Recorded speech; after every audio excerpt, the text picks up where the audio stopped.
nomenclature, which is just the terminology associated with the sky and the celestial sphere.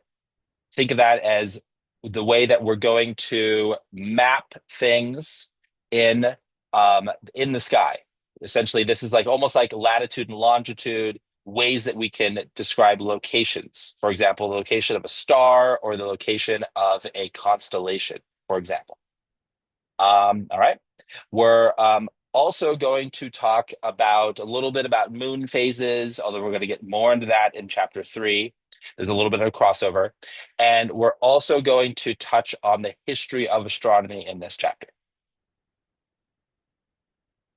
All right. So we've got the celestial sphere. What is it? Why do we care?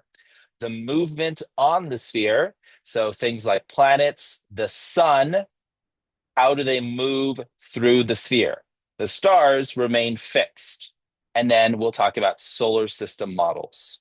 Okay. And that's where we'll touch on history a little bit because we'll talk about the history of those models for the solar system. Because as I'm sure many of you know, at some point, people thought that the Earth was the center of the solar system and also the center of the universe. And it turned out that that was not the case. So the celestial sphere. All right. So, natural thing, let's start with the definition. So, it's an imaginary sphere that surrounds Earth. So, that's because it's a helpful imaginary sphere. So, like a lot of things in the sciences, it's a model, right? So, it's not doesn't really exist, but it helps us in, understanding things. And all the stars live on the surface of the celestial sphere. So it's not as if we're actually surrounded by a giant glass sphere and the stars are on that sphere, right? Although that was what people thought, hundreds of years ago, that there actually was like a glass sphere, like made by, some divine power. And the stars are kind of like lights or maybe holes in that sphere, right? And that was kind of the one fanciful idea. And that actually is part of why this it's still called a sphere. So a little bit of that history is actually built into the scientific concept of the celestial sphere. But despite that, it really is a scientific concept. And again, it's just a way of mapping things. It's just so that we can get a map of the heavens. Because once we have a celestial sphere, you can make a globe just like you make a globe of the Earth. And on that globe, you could show the locations of all the stars, both the ones that are visible in the northern hemisphere and the southern hemisphere, all the constellations. And it would all be really easy to see it in that context. Okay. And but of course, our view of that sphere is from the inside. Right. So when we think of the Earth as a sphere, we think of viewing it from the outside because we walk on it. And if you, of course, you fly or you go up into orbit around it, you're going to see it from above. But we never see the celestial sphere from above. That would be impossible. It doesn't exist that way, right? But it still is a helpful model. Okay. So because it's all about an Earth-based view of the heavens, okay? Well, the celestial sphere is based off of Earth itself. In other words, the North Celestial Pole and the South Celestial Pole are Earth's poles. In other words, the South Celestial Pole is exactly below Earth's South Pole. So Earth's South Pole, right here, right directly at the bottom of Earth, and then if you go straight down, you'll hit the South Celestial Pole. Okay. Also, the celestial sphere has an equator. That equator exactly lines up with Earth's equator. So it would be a direct path, direct line from Earth's equator to the celestial equator. So everything about the celestial sphere mirrors Earth in terms of poles and equator. The thing is that there's no defined radius for the celestial sphere, though, right? Because that's exactly where the concept hits its limit. Is that the celestial sphere is not an actual, object, So it does not have a defined radius. It just has locations, angular locations. Now, here is where we have to sort of really be careful with our visualization. And not only careful, but also really like kind of put our mind's eye visualization to the test. And we're going to be doing this a lot in chapters 2 and 3. And they actually may feel like kind of tricky chapters for that reason. And you may find yourself, you know, retaining the information much more easily in the later chapters because we don't have to do this type of 3D visualization, because so much of the thinking about the sky and the orientation of the moon and the sun is all about being able to kind of like imagine yourself and thinking about like where, like if I look up, what does that mean relative to Earth and all these different points? And that's tricky to do. It's trickier for some people than others. And it's also tricky if you don't have practice with it. It gets easier with practice. All right. So the reason I mentioned all that is because of this introduction of this term, the zenith. So the zenith is not a term that refers to the celestial sphere. It can be related to it, but is not. Instead, it's what's called a local sky term. And I'll show you in just a moment a picture of the local sky. And what I mean by that is that it relates to you as an observer. And if we look at the definition over here on the left, we see for each location on Earth, so that would be wherever someone is located, an observer or even a telescope, whatever, right? Where we care about an observation point. The point directly above is called the zenith point. So if I stand, in a big open plain and I can see the stars at night and I look straight up, then that point directly above me is my zenith. All right. And then if I was to draw a straight line until it hit the celestial sphere, there would be a coordinate on the celestial sphere for my zenith. But someone else at a different location on Earth, their zenith would be at a different point on the celestial sphere. So everyone has a zenith, but every zenith is a different point. And to make sense of that, well, you can say, well, then obviously, if you look directly up at some points, you're going to see a certain star on some points on Earth, but at different latitudes and longitudes on Earth, at different points, you would look up and directly overhead would be a different star. And so that's exactly what this concept means. So here we see the local sky. Okay. So this is as important a model as the celestial sphere. And these two concepts, this hemisphere, so half of a sphere, that represents your view, called the local sky, and the celestial sphere, a full sphere, are really important, both of them, and they get used together. So that's going to be the crux, one of the key things about this portion of this chapter. All right. So we already talked about the zenith. Another important location in your local sky, the view that you have, is your horizon. If there's no hills or trees or buildings or any other obstructions, then your horizon would be exactly flat, which would rarely happen, right? But that would be your horizon. You would have a perfect view. And then from your horizon to your zenith would be a quarter of a circle. And then from the zenith back down to the opposite horizon would be another quarter circle for a total of a half circle. Okay. How many degrees is that? Does anyone know? For the half circle, Yeah. is it 50? No, no, there's not 100 degrees in a circle, but that's a Oh, oh, reasonable oh, guess. oh. Wait, half of 360, right? Yeah.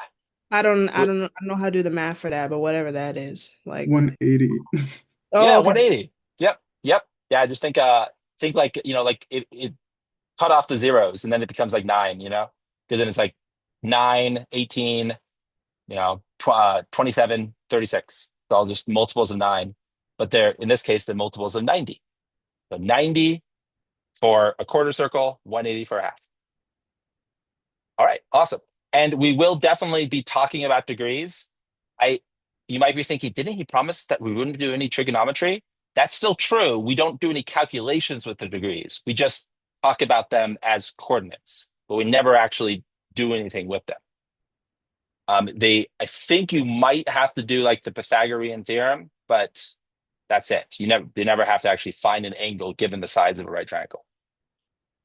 Okay, so I mentioned the parallel, the comparison between the celestial sphere and Earth. So to reiterate and reinforce that comparison, that parallel, let's talk about Earth coordinates. So on Earth, we measured the coordinate of every single location with latitude and longitude. So if you go onto, Google Maps and you look up your location, you can tell it to tell you your exact latitude and longitude, which in the modern era with satellite locating are incredibly precise values, right?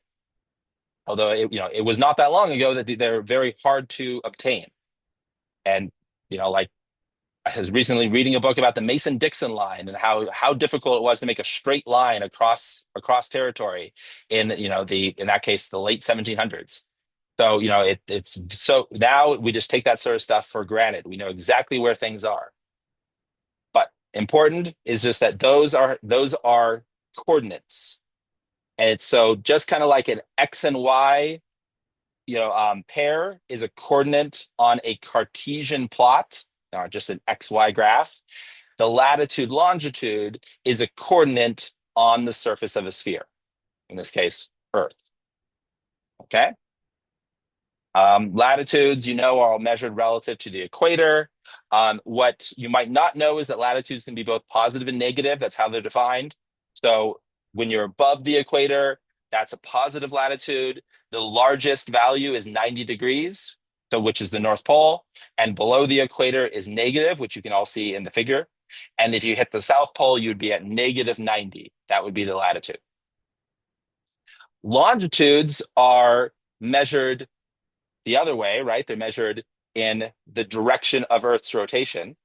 And they don't have a natural 0 point like the equator, because the equator is clearly between the two poles, which, has to do with the movement of everything in the sky, the apparent movement, the rising and setting, right, of all this, of the sun and all the stars and all that.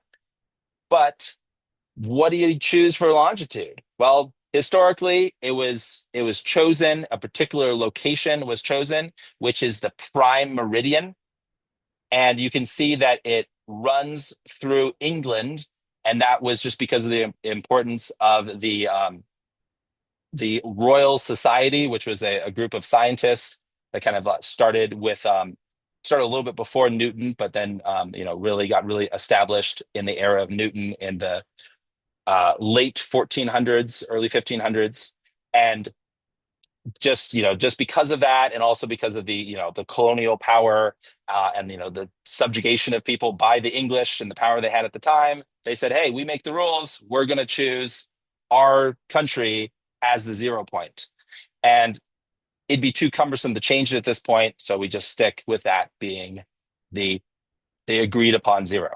Notice with the prime meridian and starting, that where it is, passing through England, but obviously also passing through, like kind of a northern Spain, and then through a big chunk of the African continent. Well, that's 0. And then when we measure in the direction towards the east, that's the positive direction. So going east from the prime meridian is our positive angles. And you can see because we have 0, positive 30, positive 60, and so on. So moving in the eastward direction. If we move in the west direction, it's negative. So another way to phrase that is moving in the positive direction is going to be counterclockwise because that's eastward, right? And then moving in the negative direction, which is westward, is clockwise. This I mean, I'm sure you could do well in the class by not remembering this, but it does come up a lot that that is the standard, that anything that rotates clockwise is considered negative rotation, and anything that rotates counterclockwise is considered positive rotation. That does beg the question of why, why do clocks go in the direction that every scientific concern considers negative? I'm not sure. It seems like there could be agreement there, right? But it is a natural choice because of the rotation of Earth. If you see Earth from above, from the North Pole, it turns in the counterclockwise direction.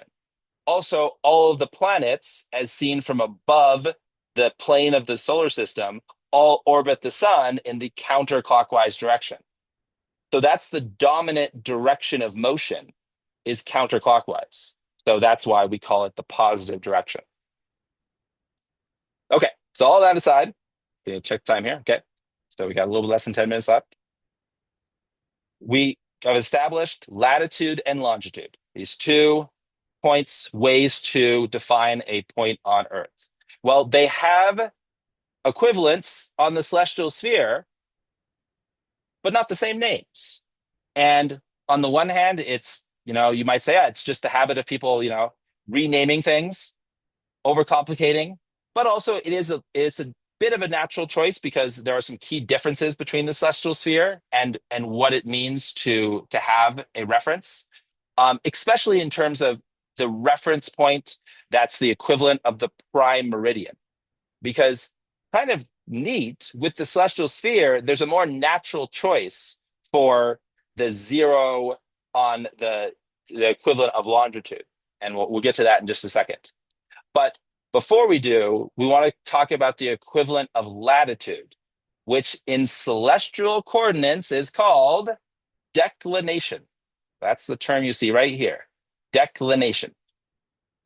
So this is the position on the celestial sphere, which is given as an angle, just like latitude and longitude are always given as angles, right? And it's measured relative to the celestial equator, just like latitude is measured relative to Earth's equator. And just like with latitude, if you go north of the celestial equator, that's a positive declination. And if you go south, it's a negative declination. So it matches all the same rules. All right. If you went up to the North Celestial Pole, that would be positive 90 degrees declination. All right. Now, the other coordinate on the celestial sphere is called right ascension. Okay. It's the equivalent of longitude. And it's the position on the celestial sphere, again, as an angle, around the celestial equator. It's always positive, okay? And it starts at a particular point at so it starts at, I want to get it right, the summer solstice, or is it at the spring equinox? Spring equinox? I thought it would say here in the slides. That's why will I'll let you know next time. So I don't want to spend a moment opening it up. I have a great document that shows it that I use for one of my labs, the lab that goes along with this class. But I actually believe it is the we may talk about it when we talk about the ecliptic, which we won't get to in the next couple minutes. So that might be why I was expecting it in the slides. It's later on, but I actually do believe it's the summer equinox is the 0 point.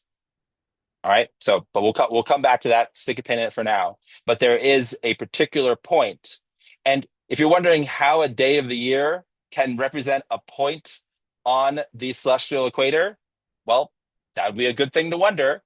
If it's immediately evident to you, that's great and impressive. But I think it'll take a little bit of explanation about how days are represented on kind of going around the equator of the celestial sphere. And it's the best way that we're going to see that explained is when we think about the path of the sun through the celestial sphere. Okay, that's going to be the best way to make sense of it because that's kind of how we can relate it to what's happening throughout the year because the sun doesn't always have the same location, right, in the celestial sphere throughout the year, and so that shows up and represents its dependence. And to just say the last word on that, because I don't want to belabor the point too much, but with the right ascension, it is expressed as an angle, and that's great. It also can be expressed as a unit of time, with 24 hours representing a full circle. Because if you think about anyone's view of the celestial sphere, if they could see the stars during the day, it would take 24 hours to see the whole thing. And so that location, that coordinate, which is the one that goes around, the longitudinal equivalent, well, it takes 24 hours to make a full circle. So you can actually measure right ascension in hours and minutes relative to that reference point. Okay, so what you probably noticed was that declination is an easier concept than right ascension. All right, and that I'll probably stick with you. And with that in mind, let's finish up today's class by asking a question about declination. So, the star Polaris, known as the North Star, is very close to the North Celestial Pole. All right, so famous star used for navigation in the Northern Hemisphere. So, its declination is approximately what? Who can tell me? Number one, Number one, positive 90 degrees. Okay, you feel confident about that? yes. Yeah, I could kind of say it, I guess. But yeah, but I didn't say Polaris, so I figured that was an extra detail. But yeah, that's absolutely right. It is at the North Celestial Pole, so it's positive 90 degrees. How would one figure that out? You would figure it out by remembering the rules of declination. So you would reference the definition here, and then you remember that the maximum is positive 90, so that has to be the pole. Does that help? A bit, yeah. Okay. There's no bigger value for declination than 90. You cannot have a declination of positive 91 or negative 91 because the biggest they get is the pole. You said there's no bigger declination for the celestial sphere than 90? Yep. Okay. Yeah. And that's the same for latitude. So that there's no bigger latitude value than 90. Okay. Yep. And Okay. since you're going north, it's positive, right? And Yeah. Yeah. Yeah. Yeah. Yep. And there's actually no star at the south celestial pole. So like people in the southern hemisphere don't have a south star. There's no, it's just luck that we have a fairly bright star located, at such a convenient location at the north celestial pole. And so it's actually, yeah, it's an interesting thing that it really made navigation in the southern hemisphere much more difficult than in the northern hemisphere, historically speaking. Although the Polynesians were able to overcome it by basically making star maps that they used, which Europeans never had to learn to do. So, with that little comment, let's wrap things up. All right. Cool, cool, cool. So, oh, Isabel loves math. It's great. I'm glad you love math. What degrees are your favorite thing in math? All right. So, I just want to point